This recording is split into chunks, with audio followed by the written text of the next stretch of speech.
So I'm going to talk to you about unconventional computing architecture to enable the rollout of deep learning. And when I'm talking unconventional, I'm not talking quantum computing or chaos computing. I just mean it in the sense of not traditional von Neumann architectures. But before we go there, let me just provide you with 1 minute background on who Xilinx is, because maybe not all of you are familiar with the X company. So Xilinx is a fabless semiconductor company which was founded over 30 years ago in Silicon Valley. It's relatively small in size. It's 3,500 employees worldwide.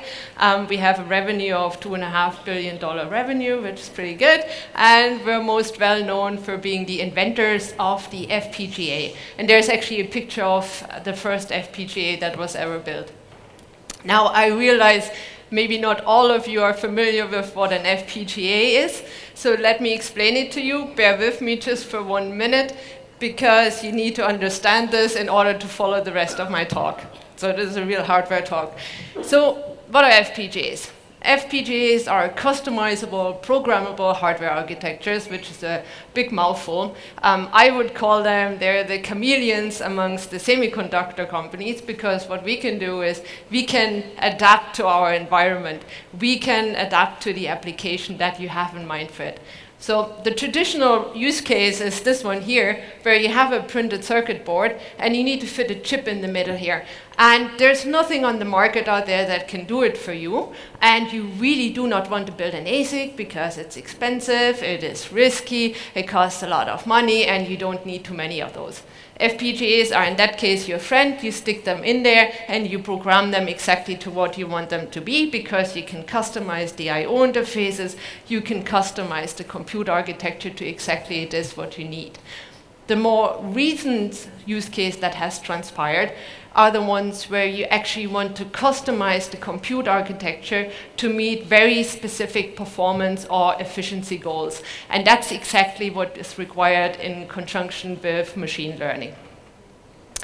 Okay, so let's switch over to what's happening in the industry. So here, mega trends are hitting technological reality, right? And for me, this is beautifully transcribed in this little comic from Calvin and Hobbes. I'm not sure you guys are familiar with Calvin and Hobbes, but I hope you get the humor in this. There's basically, first picture, sports car coming at 200 miles per hour. Second picture, there's a cement truck. Look out. Third one is, here comes the inflammable chemical truck, and it's ought to be good. And it is. But now let me explain to you how this maps to what's going on inside the industry. So the racy sports car at 200 miles per hour got to be the rollout of the machine learning algorithms, right? We're all super excited about the potential that comes with this technology, and you heard already loads about this morning. It has the potential to solve the unsolved, to making solar energy economical, reverse engineering the human brain, you name it, right? It's incredible. But it comes with tremendous compute and memory requirements. I mean, just to classify one image with a state-of-the-art neural network such as ResNet 50 takes over 7 billion operations. It's an insane amount of compute that is actually required to enable this. Secondly, we are dealing with an explosion of data. I mean, planet Earth is generating an insane astronomically amount of data these days. More and more sensors everywhere, more and more users, and more use cases. I mean, I thought we were going to drown in video data uploaded to YouTube, but it's not just video. It's actually DNA I've read recently. And I know we're using DNA for resurrecting dinosaurs if you watch Jurassic Park or something. But there's actually real big use cases. There's forensics, there's medical science, identifying genetic defects, there is crime investigation, there is space research, taking probes from different planets, right? We're actually going to drown in DNA data. So those are the technology trends, the mega trends. And now they're hitting us on the semiconductor side, right? And all of the semiconductor companies are struggling. You heard it, end of Moore's law. This is a fact, right? Since 28 nanometers, the cost per transistor has been rising, right? It's economically not particularly interesting for us to squeeze more transistors in the devices. I mean, we still do it, but we're actually going to reach the physical limits of the amount of transistors that we can squeeze out of silicon, right? Secondly, we're battling with end-of-the-node scaling, which is power density is getting too high. I'm sure you heard of dark silicon. So what that really means is we can't just stick with von Neumann architectures, right, and hope that scaling to the next technology node will give us the additional performance that we need for the rollout of deep learning. It's not possible, right? So architectural and algorithmic innovation are not an option.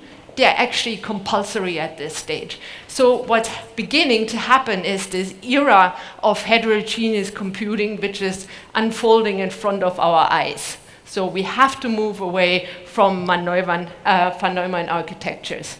And just to give you an example from our neck of the woods in Xilinx, this is the new generation of devices that are going to roll out of the end of the year. And this is not the homogeneous FPGA chameleon fabric as we used to know it, right? This is a device which has processors in it. On the left-hand side, I think that pointer is not working very well. On the right-hand side, we have integrated analog mixed signal, integrated DRAM memory. We have integrated a new type of compute fabric. Now, this is a coarser-grained fabric compared to our original FPGA fabric, where we basically specialize it towards machine learning workloads already. So we have hardened instructions, coarser grain, less flexibility, which gives us performance scaling and improved energy efficiency. But let's go deeper into what's going on in the machine learning context and the industry. And what we see here is the emergence of what we call the deep learning processing unit, a term that was coined by Microsoft, in fact, that I like very much. And there's a plethora of startups, hardware startups in the space, which build specialized accelerators specifically for neural network machine learning workloads. And you have a few examples of those here in Israel yourself, such as Habana, for example. But there are many more: GraphCore, wave computing, and of course, Google's tensor processing unit. Now, these devices are already unconventional and customized specifically for machine learning workloads, because the operations that they support are the ones that are seen within the machine learning context. So typically, and I'm really generalizing here, but you have a matrix of processing engines in the DPUs. You have a somewhat customized memory subsystem. And when you take the compute of a neural network, what you do is basically you schedule the compute of each layer on top of that matrix of processing engines. So it is a layer by layer compute. You compute the first layer, then the next one, and so on. So this is already unconventional in that you customize it for machine learning workloads. Now with FPGAs, what we do, we go even more unconventional. And we do this by actually customizing it to specific neural network topologies that you want to accelerate, right? So what we do is, let's say this is the neural network that you want to accelerate. We literally create a circuit which mimics that topology inside the FPGA, right? And we can do this because we are programmable hardware architectures. So you have every layer instantiated inside the FPGA. You balance the compute resources so that they correspond to the compute requirements of each individual layer. So if the first layer takes 10x the compute to the second one, then I give it 10x more compute resources in the hardware. And what you have then is a synchronous data flow architecture where you can stream the inputs back to back, batch size one, through the hardware. And that's beautiful because you need very little memory in between. It's absolutely minimized for latency, and it's optimized for compute and memory efficiency because you instantiate only what you need here, right? So it's more unconventional in that, again, you actually customize now for very specific neural network topologies. But you can go further. You can go even more unconventional by leveraging what is, I think, well established by now, that you don't need really floating point representations in convolutional neural networks anymore. I mean, Google built an 8-bit CPU, NVIDIA goes down to int8, and so on. So what that means is, so this is visualized in this graph, ImageNet classification error top 5. So you want to go low. The orange line are floating point neural networks. You can see over the x-axis, which is here, they're getting better and better, but they're kind of flattening out now. These are all the reduced precision neural networks, 8-bit and lower, and you can see we can achieve competitive accuracy now. Right? So they're competitive in accuracy. What does reduced precision give you? 3 things. First thing is computing 1-bit or 2-bit operations compared to floating point gives you 100x reduction in footprint or resources that you need for it, which can also translate into 100x, 2 order of magnitudes performance scaling. It gives you a reduced memory footprint, linear, proportional to the precision that you use within your weights, and it reduces inherently power. So if I combine these 3 facts, right, what I get is I can enable new trade-offs within the vast design space. I tried to visualize this here, and bear with me, it's a complicated graph, but y-axis you have error rate, again, ImageNet classification top 5, x-axis is hardware cost on a logarithmic scale. All of these dots are different types of neural network topologies with different precisions.